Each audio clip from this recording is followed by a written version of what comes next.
Aanin ko yung Land Cruiser, Toyota. Pang Ford lang ako. Mali po. Hindi ho starter ang problema ng sasakyan ko. Sa kulungan nun. Sabi ko, Panginoon, sinabi mo tumulong ako. Bakit ngayon nakakulong pa ako?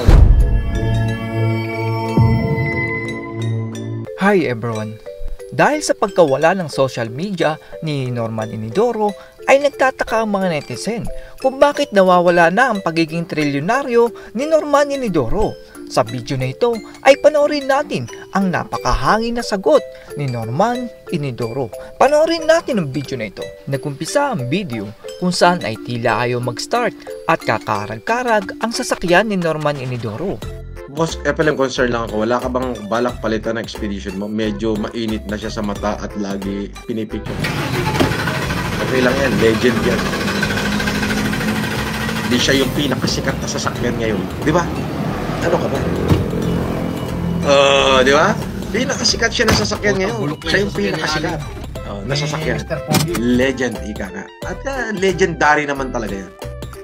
Di ba? Nakakasama ko yan nung pandemic eh. Isa yan sa mga nagbigay buhay at pag-asa dun sa mga taong walang-wala nung panahon ng pandemya. Mataas ang respeto dyan sa expedition na yan. Tila wala na daw pera si Norman Inidoro dahil mukhang mura na daw ang tirahan nito. Boss FLM, sabi ni Winnie Vergara, paano mo ilalaban kaso ang mahal pala? May pera ka pa ba, Boss FLM? Parang mumurahin at tinitirhan mo ngayon eh. Ha? Magkikita-kita na lang doon. Kung ganong katiba yung kanilang lawyer at saka ganong katiba yung aking abogado. Hayaan na natin yun. Ang hustisya, ang korte ang mag-resolve nun. Magaling yung abogado nila. Lahat naman ng abogado magagaling kasi hindi naman papasa sa bar exam niya kung hindi magagaling. So, tignan na lang natin kung sino ang mas may kalibre sa kanila. Ganun lang yan. Puro magagaling yan. Palakasan na lang na ebidensya. Mukhang kakaiba naman po ang pronunciation ni Norman Inidoro ng video call. So yung apat ha, video call po tayo ha. Hindi po ako tumatawag sa telepono. Video call po.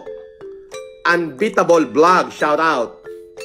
Video call po ha. Yung mga bibigyan ko ng 10,000, video call po tayo. Pag hindi po ako nakipag-video call, hindi po ako yon. Bopols. Saan daw ako kukuha ng pera? Ayaw naman daw ni Norman Inidoro ng Toyota dahil pang Ford lang daw ang gusto niya. Philip Montenegro, bakit po hindi ka bumili ng Land Cruiser? Luma na kasi yung expedition mo. Bobo! Aanin ko yung Land Cruiser, Toyota. Pang Ford lang ako. Yung expedition nakita mo ba yung, yung Explorer? Nakita mo ba yung E150 na bulletproof? Hindi. Lumayas ka rin dito. Philip Montenegro, ko si Mighty Buraot.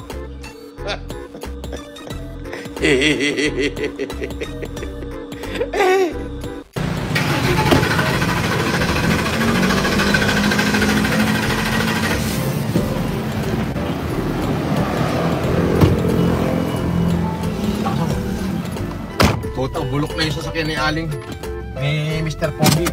Tila may pambili na daw si Norman Inidoro ng starter sa kanyang kakarag-karag na sasakyan ayon sa netizen.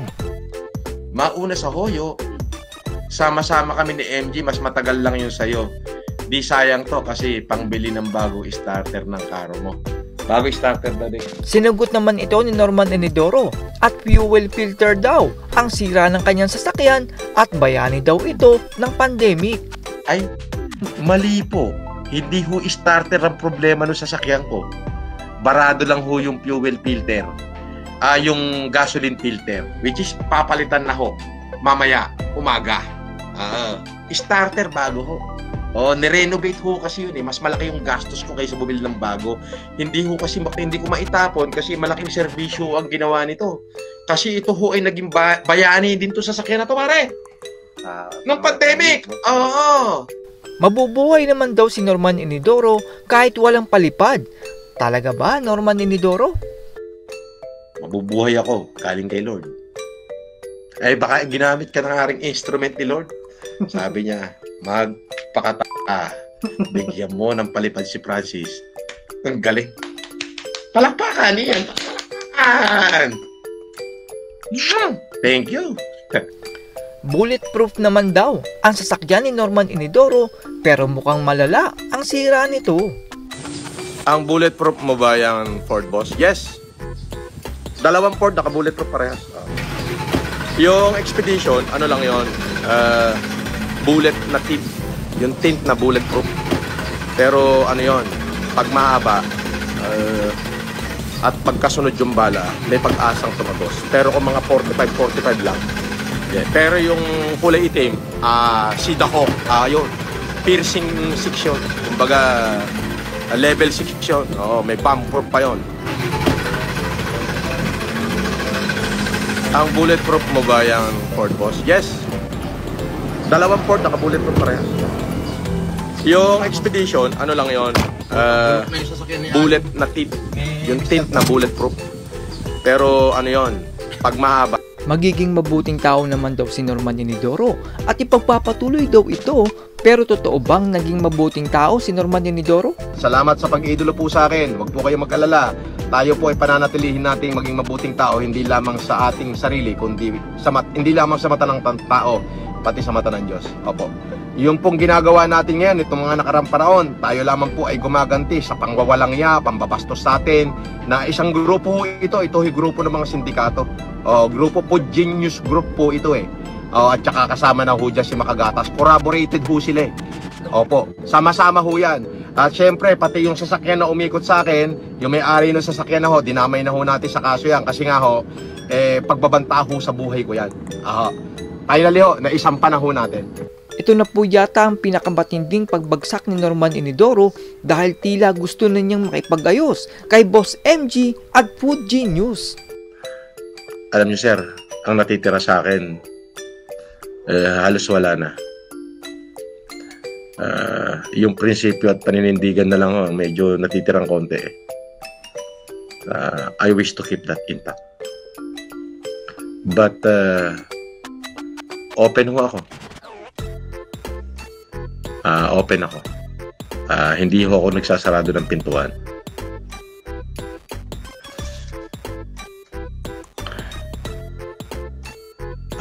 Ako ho yun laging may second chance. Sila ho yung nauna, hindi po ako. Gumaganti lang ako. But if they want to buy out peace, my house is open. My house is open. I'm willing to lay down cards. Sige, dahil sa message niyo. Thank you, sir. Hindi daw si Norman Inidoro ang masusunog sa dagat-dagatang apoy at tila tiwala siya na sinusunod niya ang kataas-taasan. Alam ng Diyos kung sino sa dalawa sa inyo ang nagsasabi ng totoo. At alam din ng Diyos kung sino ang sinusunog ang kaluluwa sa dagat-dagatang apoy. Yes! At sigurado ko, siya yun at hindi ako. Bakit? Bakit hindi ako? Kasi sinunod ko yung utos ng Diyos. Nung pandemic, nabubuhay ako sa sobrang rangya. Hindi nga ako kung makikita nyo na may mga post ko, sa helicopter ako sumasakay. Pero nung sinabi ng Diyos, anak, kaya mo bang talikuran lahat yan para sa kapwa mo Pilipino? Ginawa ko. Kausap naman daw ni Norman Inidoro ang kataas-taasan at marami daw ang nagmamahal dito kay Norman Inidoro. Ang matindi ron, imbis na nakakulong pa ako, umiiyak ako sa kulungan nun. Sabi ko, Panginoon, sinabi mo tumulong ako. Bakit ngayon nakakulong pa ako? Pero ano sabi ng Diyos? Do not fear, for I am with you.